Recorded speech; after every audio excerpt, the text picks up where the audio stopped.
Estamos começando mais um Cidadania, um programa sobre o cidadão e os seus direitos. Nós levamos a você, telespectador da TV Câmara, os temas sobre os mais diversos assuntos e sempre buscando também assuntos jurídicos ou com perspectivas jurídicas para deixar você, cidadão, cada vez mais conhecedor dos seus direitos e dos seus deveres. Eu sempre falo aqui que esse ano em que fomos e iremos às urnas ainda, é importante que você esteja atento aos seus candidatos, aos seus representantes, saiba o que acontece na política brasileira. Por isso, eu tenho que dizer sempre, reforçar que o nosso programa é feito em parceria entre a TV Câmara Mossoró e o Instituto Novo Eleitoral, que é um instituto voltado para o direito eleitoral e direito partidário. Então, se você quer manter-se atualizado sobre esses temas, acesse as redes sociais do Novo Eleitoral e saiba mais sobre direito eleitoral e direito partidário. Nós aqui do Cidadania lembramos sempre que o voto consciente é de extrema importância. Procure saber, procure conhecer os planos de governo, o que pretendem realizar os seus candidatos para que você possa votar de forma consciente e conforme o que acredita e o que deseja para o país. Lembrando sempre que nós vivemos em uma comunidade e os nossos objetivos devem ser sempre de forma comum para que todos nós, para que a gente ganhe nesse processo eleitoral, para que a gente saia muito mais fortalecido na nossa democracia e que a gente consiga fortalecer também os nossos direitos enquanto sociedade e enquanto nação. Bom, dito isso, o programa de hoje do Cidadania vai abordar um tema que ainda é bastante desconhecido por algumas pessoas. Outras já ouviram falar, mas também não conhecem muito, não entendem muito sobre esse tema. Nós vamos falar hoje sobre a holding familiar. E aí, já escutou essa expressão, esse termo? Sabe o que significa? Bom, nós iremos trazer no programa de hoje uma convidada que é advogada e vai poder conversar conosco, tirar nossas dúvidas sobre a holding familiar. O termo também parece um pouco complexo, mas vocês vão entender o que ele significa e a importância desse instituto aqui na nossa sociedade, principalmente, como o nome mesmo diz, na estrutura familiar. Se você tem alguma dúvida sobre esse tema, pode acessar as nossas redes sociais. Nós temos o nosso Instagram, @programa Cidadania, e deixar lá sua dúvida, seu comentário, sua crítica, seu elogio. Nós queremos escutar você para construirmos juntos esse canal e esse programa que visa justamente isso, cidadania. Bom, nós vamos para um breve intervalo, mas daqui a pouco a gente volta já com a nossa convidada aqui nos estúdios falando sobre holding familiar. Não saia daí que o Cidadania volta já.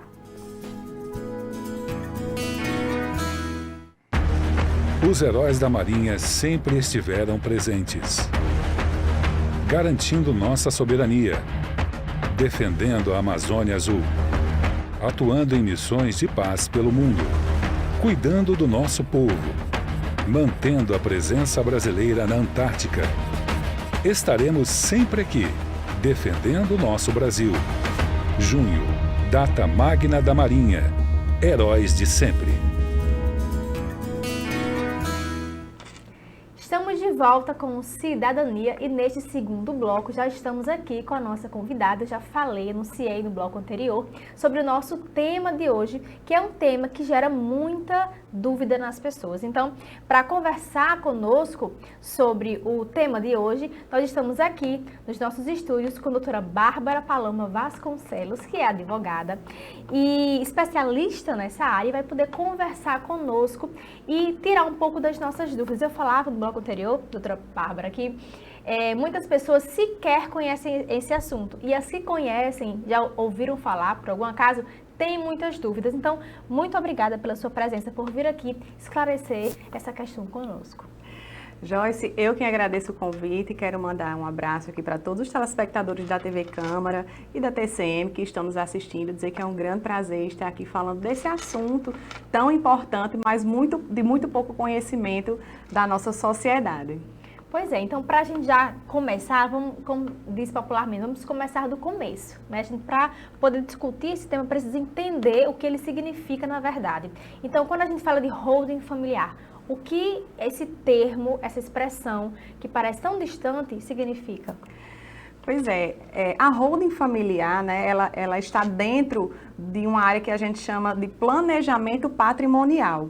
E o que é um planejamento patrimonial? É você organizar tanto o seu patrimônio como a sua vida financeira, né, de uma forma que vai trazer inúmeros benefícios, tanto na questão fiscal, tributária, redução de tributos, como também organizar a questão da sucessão. A gente sabe que a nossa sucessão no Brasil é feita através de um processo de inventário, que é um processo altamente burocrático, moroso, demorado, custoso, que chega a dilapidar até metade ou mais da metade do patrimônio da família, né? Então, o planejamento patrimonial, através do sistema de holding familiar, ele vem exatamente evitar que as famílias passem por esse doloroso processo de inventário, trazendo essas inúmeras vantagens aqui que eu acabei de falar. E para quem seria indicado? Para quais pessoas seria indicado, então, criar, constituir essa holding? Então, realmente, somente essas pessoas que tinham muito dinheiro, os grandes empresários, que podiam mandar os seus profissionais para fora para se capacitar nessa área, porque, de fato, a holding, ela começou a ser utilizada assim, de forma muito corriqueira nos Estados Unidos, na Inglaterra, mas que hoje é uma coisa que está à disposição de todo cidadão brasileiro. Então, é um engano a gente pensar que somente as pessoas muito abastadas ou que têm muito patrimônio podem constituir uma holding, que eu costumo dizer que a holding é um sistema, ela não é só uma empresa, porque a holding, ela depende da conjectura, né, de várias coisas, a atenção de várias áreas do direito, porque envolve questão sucessória, envolve questão familiar, envolve questão patrimonial, direito empresarial, direito de família, né? Então, não importa se você tem muito ou pouco patrimônio, o planejamento patrimonial por meio da holding familiar é uma coisa que está acessível a toda e qualquer pessoa. Basta você possuir patrimônio, qualquer patrimônio que seja, uma casa, um carro, uma casa na praia, um apartamento, né, investimentos. Hoje é muito comum as pessoas realizarem investimentos financeiros. Então, para qualquer pessoa, a holding familiar e o planejamento patrimonial, ele é total e completamente indicado. Doutora Bárbara, você falou dessa constituição, dessa criação da holding, né, dessa empresa. Mas em qual ramo a gente encaixaria essa empresa, digamos assim? É uma excelente pergunta, né? Na verdade, não tem assim um ramo específico do direito. A holding, a constituição dela, obviamente ela é uma empresa constituída através de um contrato social. O grande diferencial é que esse contrato social, ele tem que ter previsão para todo e qualquer tipo de situação daquela vivência familiar, né? Eu costumo sempre dizer que a holding, ela é como um DNA, né? Ela é uma impressão digital. Não existe nenhuma holding igual a outra, porque ela vai ter que se adaptar àquele modelo de gestão familiar ou daquela empresa. Muitas vezes, a maioria das vezes, na verdade, né, as famílias exercem alguma atividade econômica. Hoje, inclusive, o Brasil, né, ele é campeão nessa parte de empresas familiares. A grande maioria das empresas do Brasil são empresas genuinamente familiares, né, que quem tocam ali é o pai junto com a esposa, com o filho. E então, a holding, ela também se apresenta como uma grande solução para fazer essa separação e proteger o patrimônio da família dos riscos da atividade desse negócio. Então, além de organizar o patrimônio, além de trazer essa economia muito grande no aspecto tributário, ela também previne o patrimônio da família, deixa ele protegido dos riscos de uma eventual atividade que essa família venha a exercer. Era nesse ponto que eu queria tocar. Por exemplo, supondo que aquela família, né, ela tem uma empresa, uma pizzaria, por exemplo, e ela venha constituir então uma holding. Isso pode beneficiar em algo essa empresa, essa pizzaria? Com certeza, né? E aí, quando a gente fala de holding, né, a holding ela tem vários tipos de holding. Tem a holding familiar, ou seja, a holding patrimonial, que a função primordial dessa holding ela vai ser apenas gerir e administrar o patrimônio daquela empresa, separar o que é da família do que é da atividade comercial, e também pode ser constituída a holding empresarial ou a holding de participação, que essa empresa, a única função dela é a tomada de decisões dentro daquela empresa, nesse caso que você citou, nesse exemplo, por exemplo, da pizzaria, né? E aí podem ser estabelecidas ainda normas e regras de como gerir e administrar essa empresa, né? Tudo visando o bom funcionamento dentro das regras do direito societário e do direito empresarial, trazendo aí, além da questão da proteção do patrimônio da família, né, uma organização também no campo empresarial para essa atividade econômica que essa família exerce e impedindo aí a confusão patrimonial de por exemplo, uma reclamação trabalhista chegar, por exemplo, a vir atingir o patrimônio da pessoa física, né? É muito comum também a gente falar, por exemplo, dos médicos, né? Porque a responsabilidade do médico, ela é sempre pessoal. Está lá no Código de Ética da Medicina, que não se dissocia a pessoa física do médico da pessoa do profissional que exerce a medicina. Então, muitas vezes, esse patrimônio desse médico, por exemplo, ele vai estar sempre vinculado a um futuro erro, algum problema que ele venha ter na esfera do campo da sua atuação. Por isso que é tão importante a gente falar sobre isso, sobre essas formas de prevenção do planejamento patrimonial que ocorre tanto no campo do planejamento patrimonial da família, como no campo do planejamento patrimonial empresarial. Doutora Bárbara, e vislumbrando algumas situações entre familiares, a holding ela pode também ser constituída num processo de divórcio, planejando então essa transferência de bens, essa partilha de bens entre esses ex-cônjuges? Sim, a holding, inclusive, ela se apresenta como uma excelente solução para divergências que venham a acontecer, né, entre aquelas pessoas ali que estão se divorciando. Porque como é que a holding, ela efetivamente acontece na prática, né? É constituída uma empresa, vamos supor, por João e Maria. João e Maria vão deter 50% dessas cotas, vai se integralizar o capital social dessa empresa com o patrimônio familiar e, posteriormente, é feita a doação dessas cotas, por exemplo, para os filhos de João e Maria, proporcionalmente. E João e Maria, eles passam a ser administradores e usufrutuários vitalícios dessas cotas. O que é que isso quer dizer? Eles não são mais os donos dessas cotas, são os filhos. Mas enquanto vida eles tiverem, né, vamos dizer assim, essas cotas, elas ficam bloqueadas, consequentemente o patrimônio, e os filhos só vão poder, de fato, usufruir desse patrimônio, ou herdar esse patrimônio com o falecimento dos pais, que aí com o falecimento cai esse usufruto e os filhos herdam automaticamente o patrimônio. Por isso que a gente diz que a holding, ela evita o processo de inventário, né? Então, o processo de inventário que é altamente custoso e oneroso, todos aqueles custos, com a holding, isso não acontece. Então, o patrimônio da família, ele é perpetuado ao longo do tempo. E numa questão de divórcio, né? E aí, como é que fica essa questão do divórcio? Ela se apresenta como uma excelente solução, porque não vai haver disputa do patrimônio entre esses cônjuges, ou caso se deseje que algum fique com alguma cota, isso pode ser estabelecido dentro das regras, né, como, por exemplo, a retirada de lucro ou a redistribuição das cotas. A grande vantagem da holding é isso, é que ela é maleável e toda a sua estrutura pode ser alterada através de alterações de contrato social. Eu planejei isso para a minha vida, para a minha família, mas agora aconteceu essa situação, aí você vai lá, faz uma alteração do contrato social e modifica, adequando esse contrato, né, essa holding, de acordo com essa nova realidade familiar. Doutora Bárbara, nós vamos fazer um breve intervalo, mas daqui a pouco a gente volta conversando sobre a holding familiar. Se você tem dúvidas, não sai daí que a gente volta já, é rapidinho.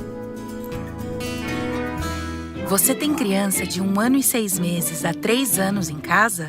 Então este vídeo é para você. Ministério da Saúde apresenta Tem Criança em Casa? Tem aprendizado também. Confira as atividades que você pode fazer em casa para despertar a curiosidade e ajudar no aprendizado e desenvolvimento do seu pequeno. Com 1 ano e meio, uma interação legal pode ser a escolha da roupa. Ao invés de decidir pela criança, convide ela a escolher junto. Se ela conseguir, deixe que ela vista a roupa sozinha. Bermuda, calça e saia são as peças mais fáceis para começar, sem pressionar ou repreender a criança. Outra atividade que pode ser divertida é o desfraude. Comece incentivando o uso do pinico ou do vaso sanitário. Nessa idade, a criança também já consegue encaixar peças e empilhar. Fazer uma torre bem alta pode ser uma ótima brincadeira. Para os pequenos que são criativos, criar personagens ou nomear objetos e criar uma história juntos pode ser muito legal. Já para aqueles muito agitados, jogar bola, brincar de pique-pega ou corrida pode ser a solução para extravasar. Já com 2 anos, é indicado continuar incentivando a independência da criança e elogiando suas conquistas para criar o hábito. Se o desfraude deu certo, elogie sempre que a criança fizer suas necessidades sozinha. Se ainda não foi completo, continue incentivando para ela conseguir. Experimente cantar músicas simples para que a criança grave e consiga cantar para você. Um jeito muito bom de ativar a memória das crianças é ensinar a responder perguntas simples que ela saiba a resposta. Como, quem é que mia e quem é que late? Se ajudar, mostre as figuras e faça as perguntas juntos. Nessa idade, a brincadeira pode ficar ainda mais rica se você convidar a criança a desenhar objetos, como a casa onde ela mora, o sol, um quadrado, a mamãe e o papai. Você também pode contar histórias e pedir para que seu filho fale o nome dos personagens que está vendo. Confira as atividades para a faixa etária do seu filho e convide todos de casa para realizarem essas atividades juntos. Elas ajudam no aprendizado da criança e criam momentos de afeto e diversão em família.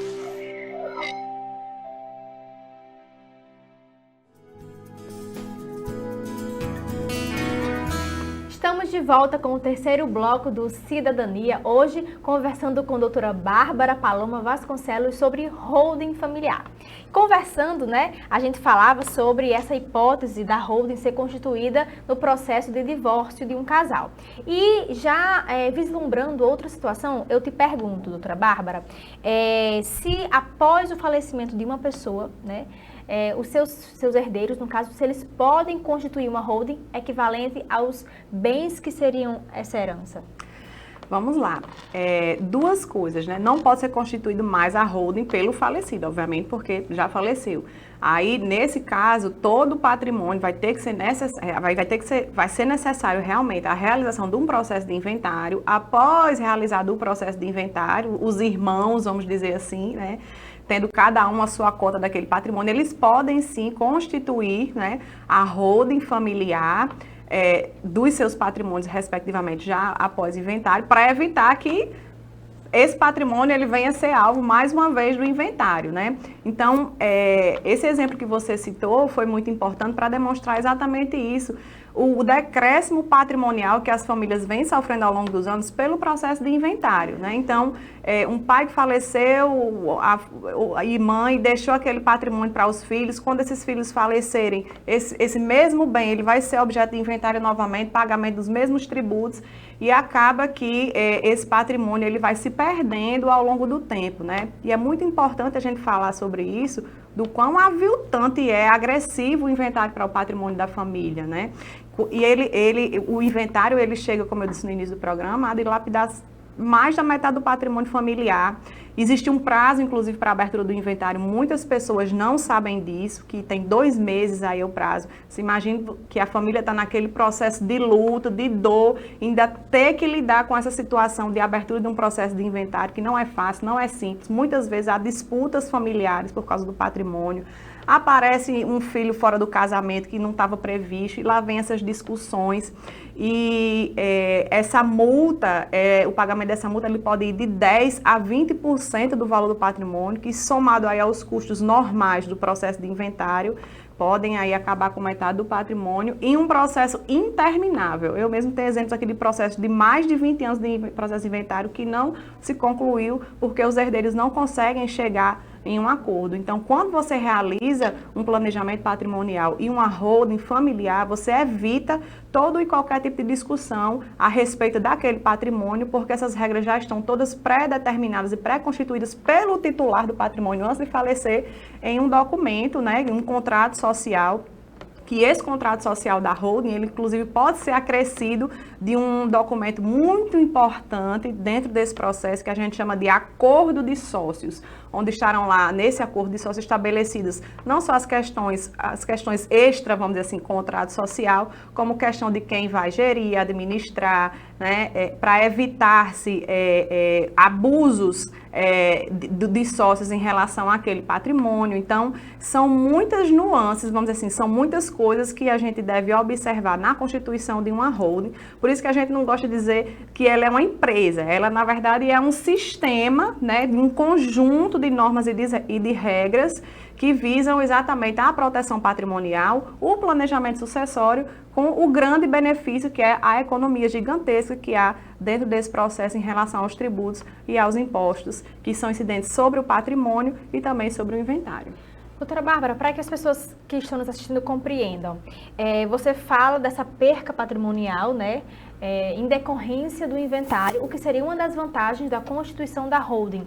Mas para que as pessoas entendam, isso é ocasionado pela diferença de tributação nesses dois processos? Exatamente, né? Dentro do processo de inventário vai existir um imposto chamado imposto de transmissão causa mortis ou doação, né? Ou seja, quando se falece, para haver a sucessão, é realizado o pagamento desse tributo sobre o valor do patrimônio. Só que esse tributo, ele não é calculado sobre o valor que você adquiriu o patrimônio, ele é calculado sobre o valor atual, o valor de mercado. Então, um patrimônio que você adquiriu há 20, 30 anos, a base de cálculo dele seria muito menor, né, em comparação à data atual, né. Essa começa uma das grandes diferenças, porque na holding, o que é considerado para a holding é o valor de aquisição daquele patrimônio, né. Além disso, a gente costuma dizer, para assim ficar bem claro, que pessoa jurídica não morre. Como esse patrimônio na holding,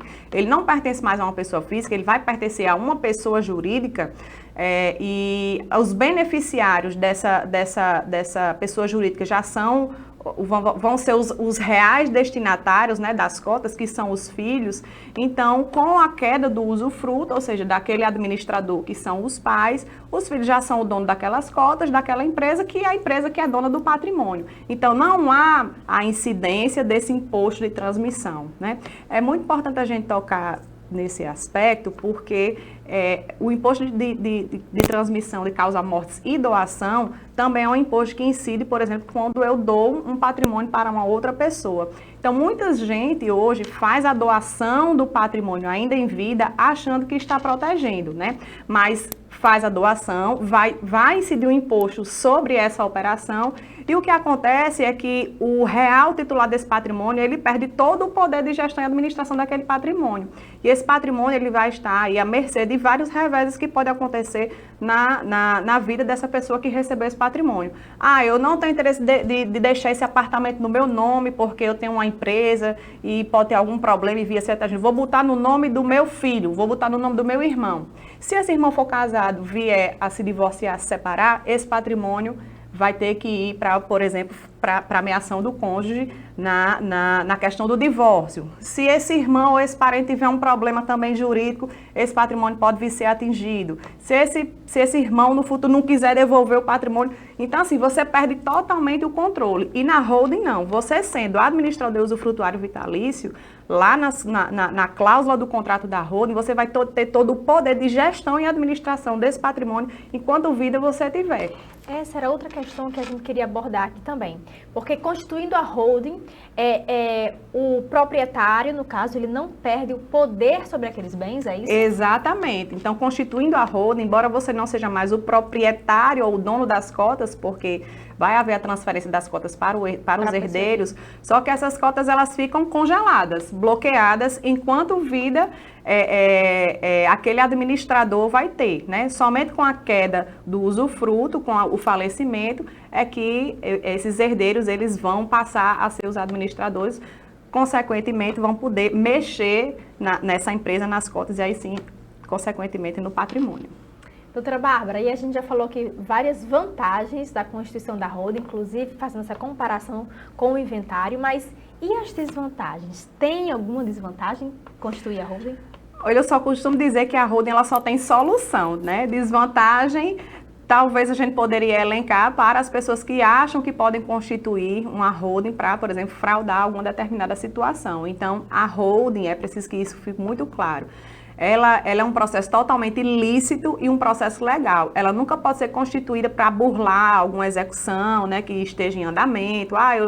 Eu já tenho uma execução, estou devedor, existe execução já em andamento, eu vou constituir aqui uma holding para tentar ocultar esse patrimônio daquela execução. Não, isso é um crime. Então, assim, a holding ela é um processo constituído de forma totalmente lícita, né? Ela sendo constituída de forma regular, de forma lícita, atendendo todos os regramentos do direito, ela, vamos dizer assim, é uma maravilha e uma mão na roda para trazer toda essa economia de tempo, de burocracia, evitar disputas familiares em decorrência daquele patrimônio, mas principalmente economizar muito nessa questão tributária, porque vai evitar aí a incidência de muitos tributos sobre aquele patrimônio.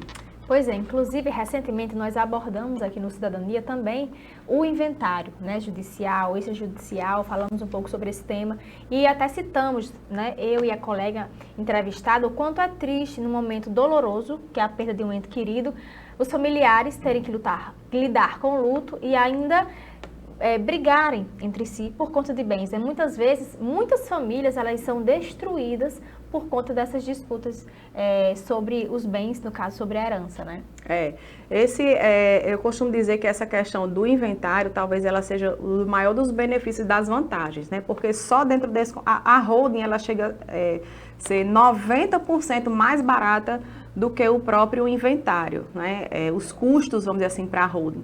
E manutenção, por exemplo, da holding, não tem. É a holding familiar, patrimonial, só uma vez por ano você vai fazer a declaração de imposto de renda. Então tem aquela custo com contador mensal, né? E, acima de tudo, a divisão patrimonial, ela já vai estar previamente estabelecida, ainda em vida pelo titular daquele patrimônio. Tem que haver a concordância de todos os herdeiros, porque ela é feita, né, observando todos os regramentos do direito sucessório e do direito familiar, senão ela seria uma holding irregular, não deixando margem para uma futura disputa judicial sobre esse patrimônio. Doutora Bárbara, para a gente finalizar, então, se você pudesse descrever, né, em linhas simples, para que as pessoas de casa pudessem compreender como é feita essa criação. Para quem está nos assistindo, se interessou, né, em, de repente, tirar mais dúvidas, em constituir sua holding, o que ela deve fazer? Deve procurar um profissional contador, um profissional advogado? O que ela deve fazer e como é esse processo de criação? Olha, primeiro de tudo, ela deve buscar um profissional advogado, porque o advogado é quem vai saber todas essas nuances, né, de todos os direitos que envolvem a constituição de uma holding, desde a elaboração do contrato social, como também a avaliação a respeito da estrutura familiar e da estrutura empresarial que regula aquela família, né?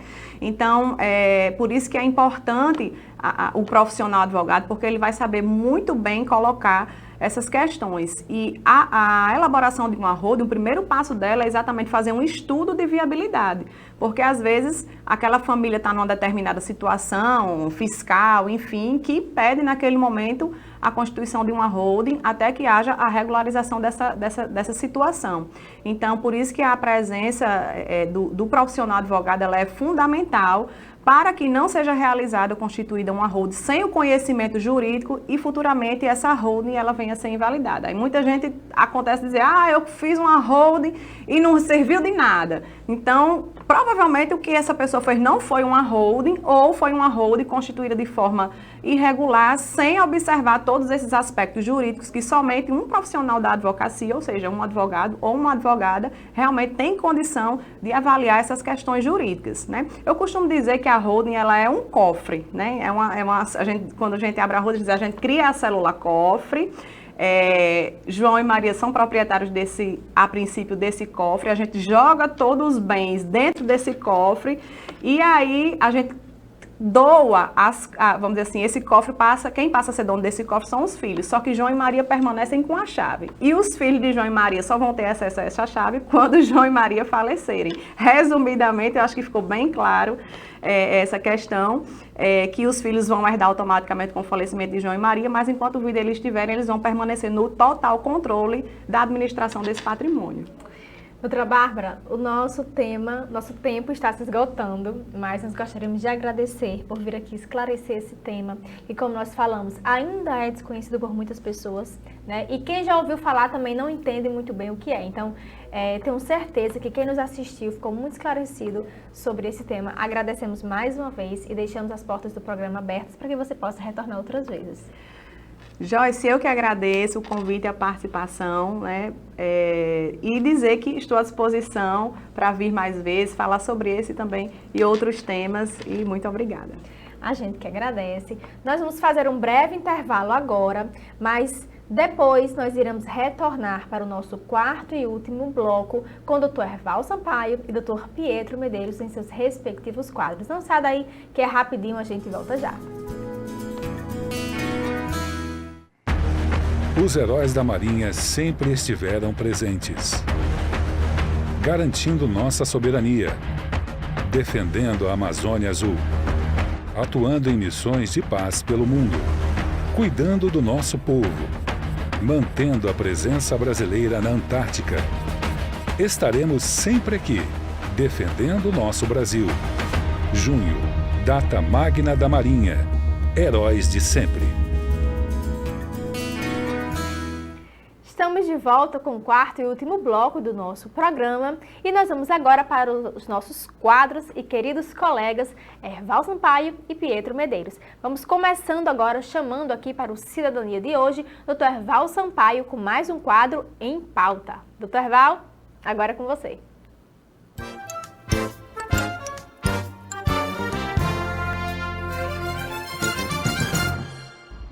Meus amigos e amigas que acompanham o nosso quadro Cidadania, que alegria, que satisfação, mais uma participação no programa, não é? Em pauta, aqui discutindo temas polêmicos. Nós vamos tratar aqui nas vésperas da eleição de algo que evidentemente é interessante, não diz respeito diretamente ao, vamos dizer, ao eleitoral, a essa parte política das eleições, mas com certeza tem reflexo. Nós tivemos na semana passada a mudança no comando do Supremo Tribunal Federal.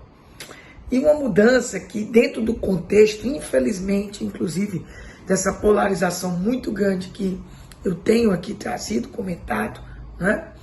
Que tem chegado a todos os poderes, por mais que essa parte ideológica, essa parte da política propriamente dita, a política no sentido mais restrito, funcione por óbvio e deva funcionar nos poderes executivo e legislativo, a política no sentido amplo também deve existir no poder judiciário, só com uma política diferente, inclusive com o cumprimento das atribuições, né, do poder judiciário previstas na Constituição, né, dentro, evidentemente, do tecnicamente a gente chama de competência.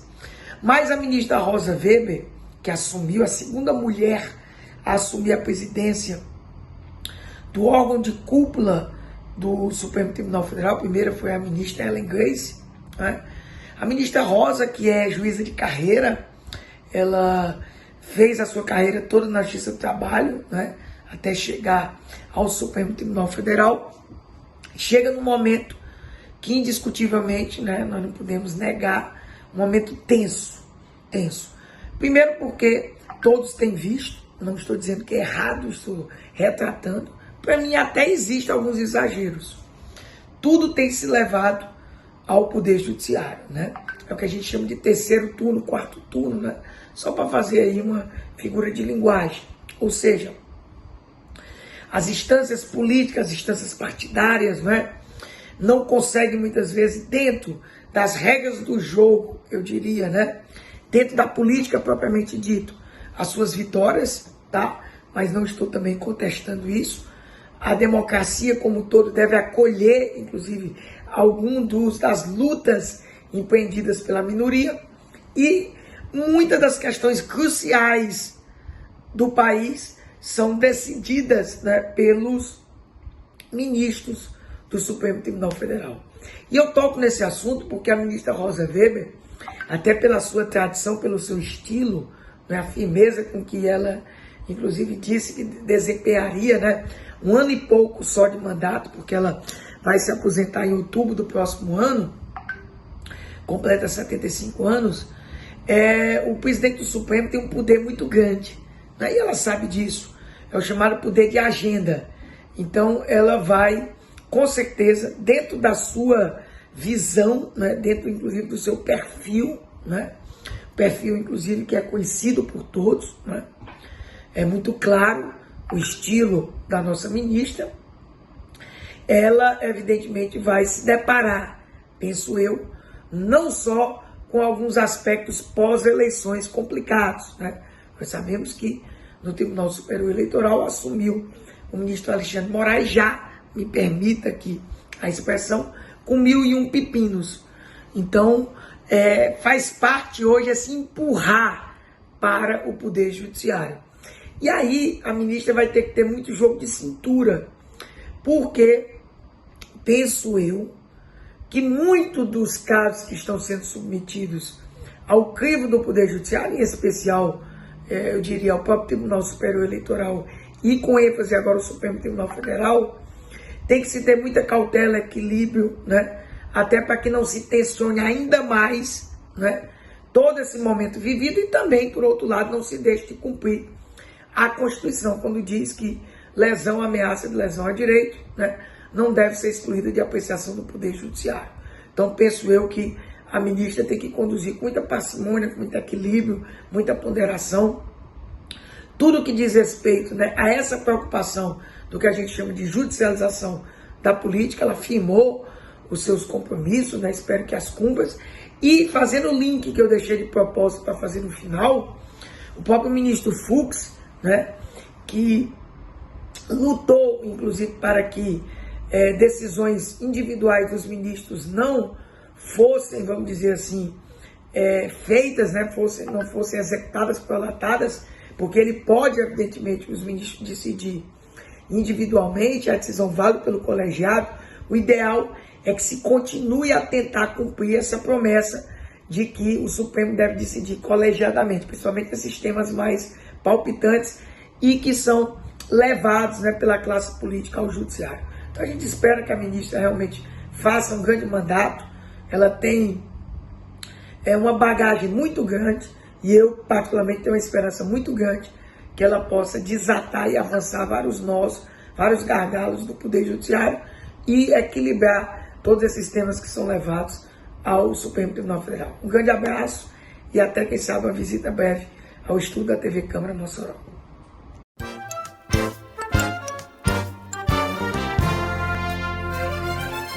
Obrigada, doutor Erval Sampaio, por mais uma participação no programa. E agora eu vou tocando a bola para o nosso querido doutor Pietro Medeiros, que vem chegando sempre com muita informação para você no quadro O Povo Quer Saber. Vai lá, Pietro.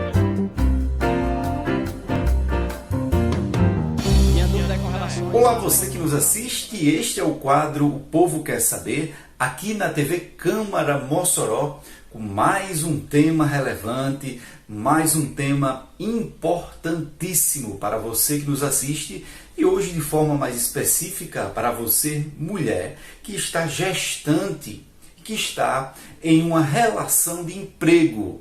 Eu recebi uma pergunta essa semana aqui nas nossas redes sociais e a gestante me perguntou se ela, por estar gestante e está em um contrato de trabalho temporário, se ela tem a estabilidade garantida na nossa Constituição. Vamos deixar claro que a Constituição garante a estabilidade para gestantes em contratos de trabalho com prazo indeterminado. Então, contratos com prazos indeterminados, a gestante, após o parto, tem uma estabilidade de 5 meses, ou seja, o empregador não poderá demiti-la nos próximos 5 meses posterior à gestação. Mas a dúvida é, a maioria dos contratos são por tempo indeterminados. E nos contratos por tempo determinados, regidos pela Lei 6.019 de 74, como é que funciona? O TST, Tribunal Superior do Trabalho, lá em Brasília, os ministros decidiram que em contratos regidos pela Lei 6.069 de 74, esses contratos que você tem um prazo certo para entrar e um prazo certo para sair, Neste caso de contratos por prazo determinado, a gestante não tem estabilidade.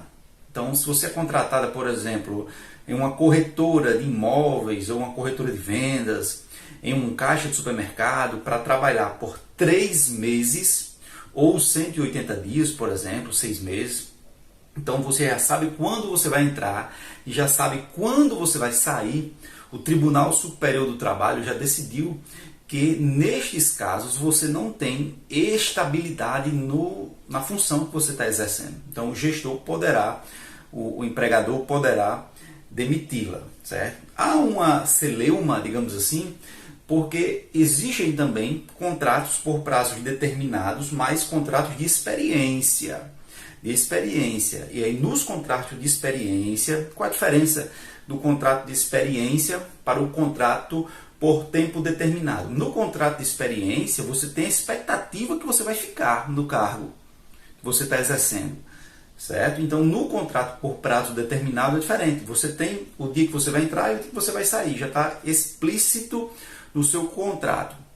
Então, há uma celeuma, há decisões que no contrato por experiência teria sim estabilidade em virtude de que há uma expectativa de contratação. Já no contrato por prazo determinado, não tem essa expectativa. A gestante já sabe, a pessoa já sabe o dia que vai entrar e o dia que vai sair. Então, o Tribunal Superior do Trabalho decidiu que não tem essa estabilidade. Então, se essa foi a sua dúvida ou é a dúvida de outra pessoa, compartilhe, né, o nosso programa, compartilhe aí as informações que vai ser de bastante proveito para você e para os seus amigos, tá bom? Então, um grande abraço e fiquem com Deus e até a próxima.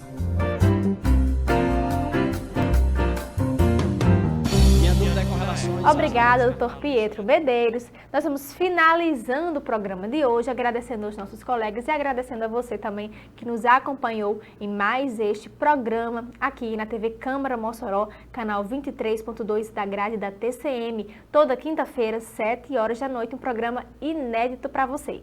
Lembramos também que na nossa programação é reprisado esse e também outras edições do nosso programa. Se você quiser assistir também pelo YouTube, é só acessar o nosso canal.